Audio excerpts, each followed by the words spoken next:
So in the second half of our service today, the adults will have the opportunity to come forward and partake of the sacrament of the Holy Supper.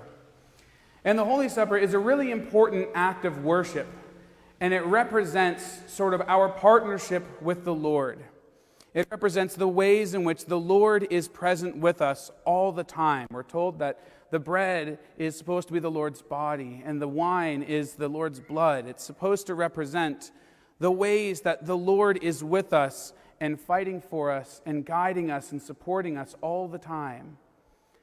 And at the same time, it represents us approaching the Lord and inviting Him into our lives. When we approach and we take the Holy Supper, it's us doing our part, knowing that the Lord is doing His.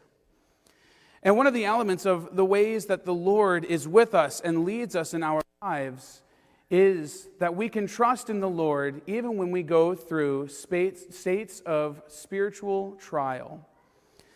That every now and then, or all the time really, we go through difficult times.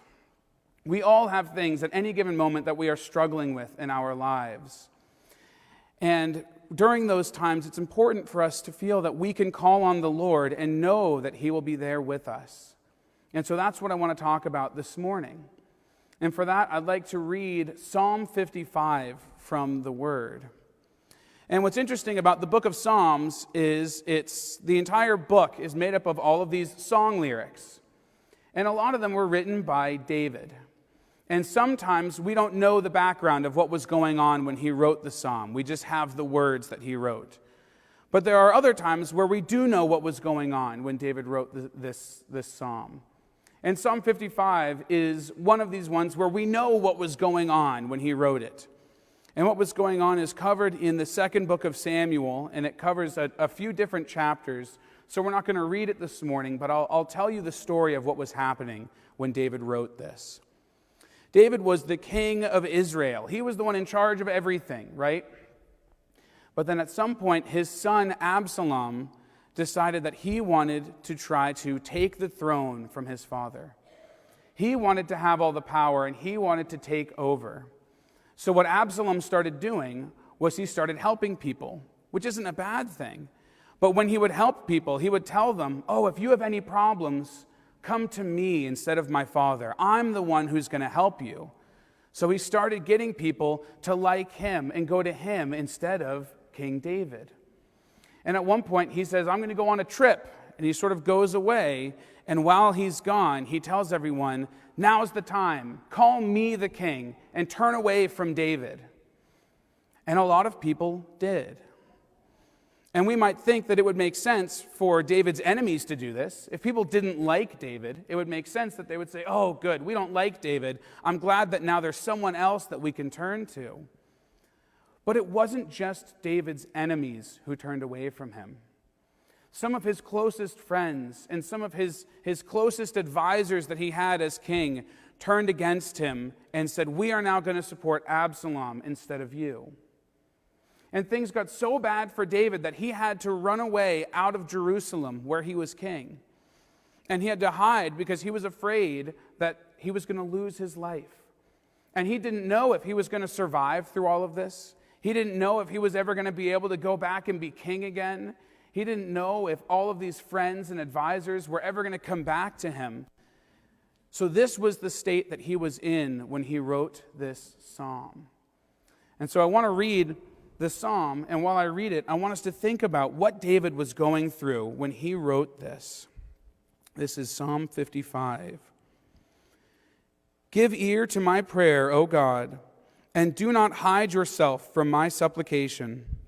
Attend to me and hear me. I am restless in my complaint and moan noisily because of the voice of the enemy, because of the oppression of the wicked. For they bring down trouble upon me, and in wrath they hate me. My heart is severely pained within me, and the terrors of death have fallen upon me. Fearfulness and trembling have come upon me, and horror has overwhelmed me. So I said, oh, that I had wings like a dove. I would fly away and be at rest. Indeed, I would wander far off and remain in the wilderness. I would hasten my escape from the windy storm and tempest. Destroy, O Lord, and divide their tongues, for I have seen violence and strife in the city. Day and night they go around it on its walls. Iniquity and trouble are also in the midst of it. Destruction is in its midst. Oppression and deceit do not depart from its streets. For it is not an enemy who reproaches me, then I could bear it. Nor is it one who hates me, who has exalted himself against me, then I could hide from him. But it was you, a man my equal, my companion and my acquaintance. We took sweet counsel together and walked to the house of God in the throng. Let death seize them. Let them go down alive into hell, for wickedness is in their dwellings and among them. Now let me pause here for a second. That so far, what we've heard is probably what we would expect to hear from someone in David's situation. He's crying out to the Lord in anguish. He's saying, I don't know what to do. I don't know if there's any way that I can make it through this. He says, I wish that I had wings like a dove and I could just fly away and be safe and away from all of this.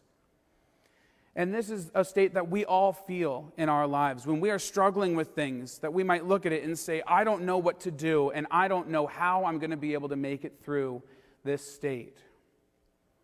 But David doesn't end there. Listen to what he says for the rest of this psalm. Listen to how his tone changes here. As for me, I will call upon God, and the Lord shall save me.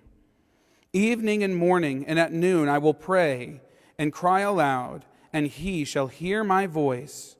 He has redeemed my soul in peace from the battle that was against me. For there were many against me.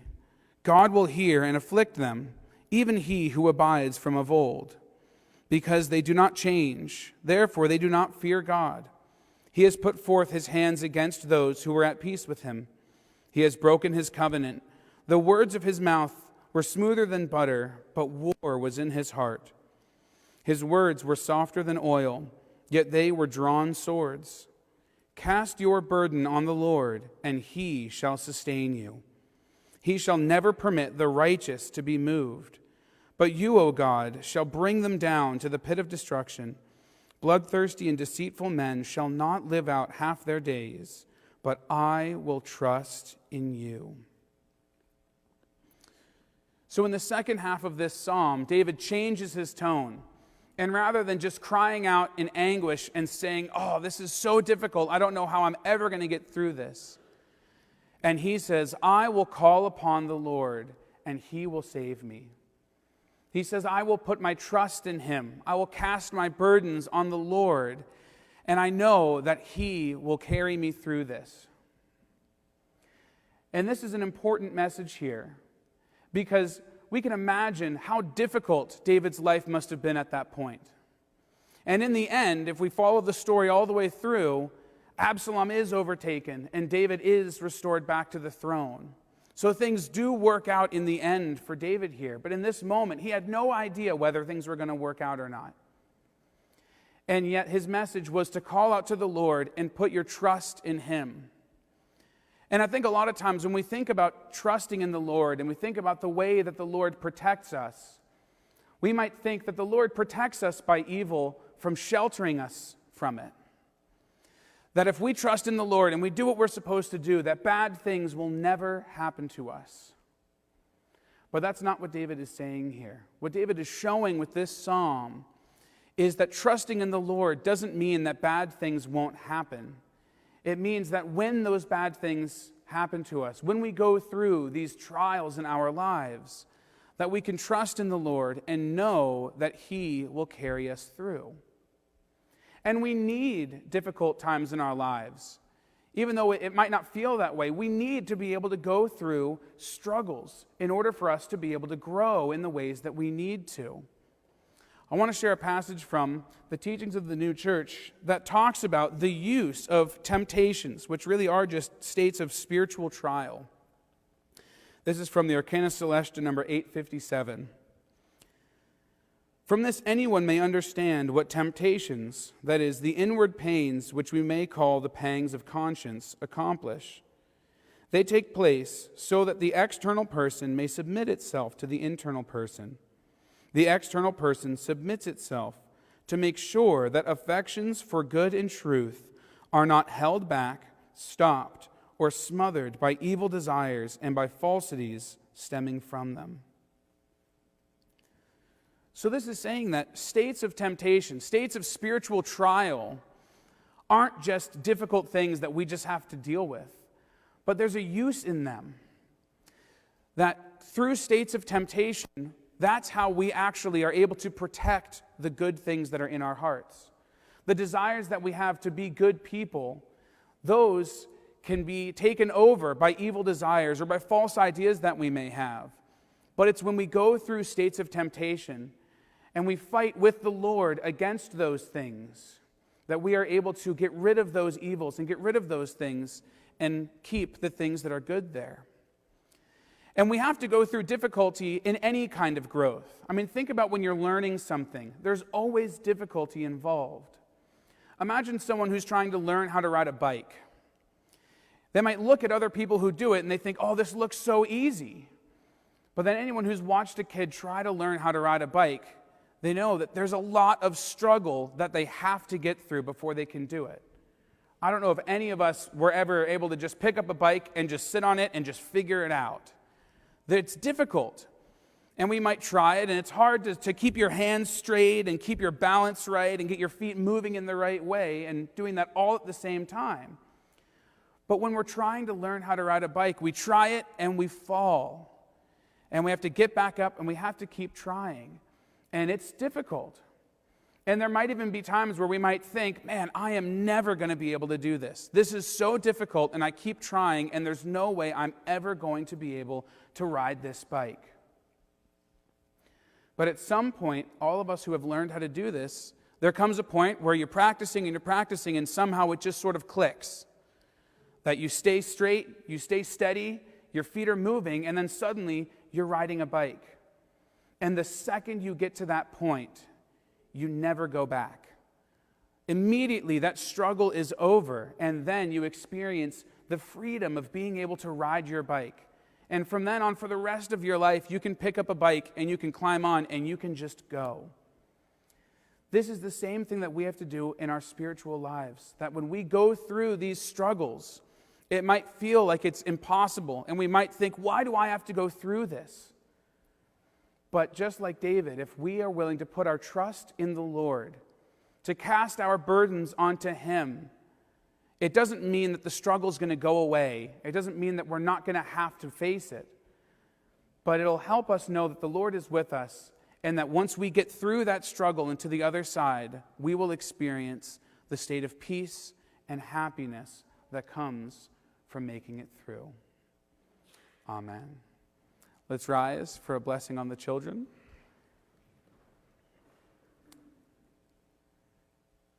The Lord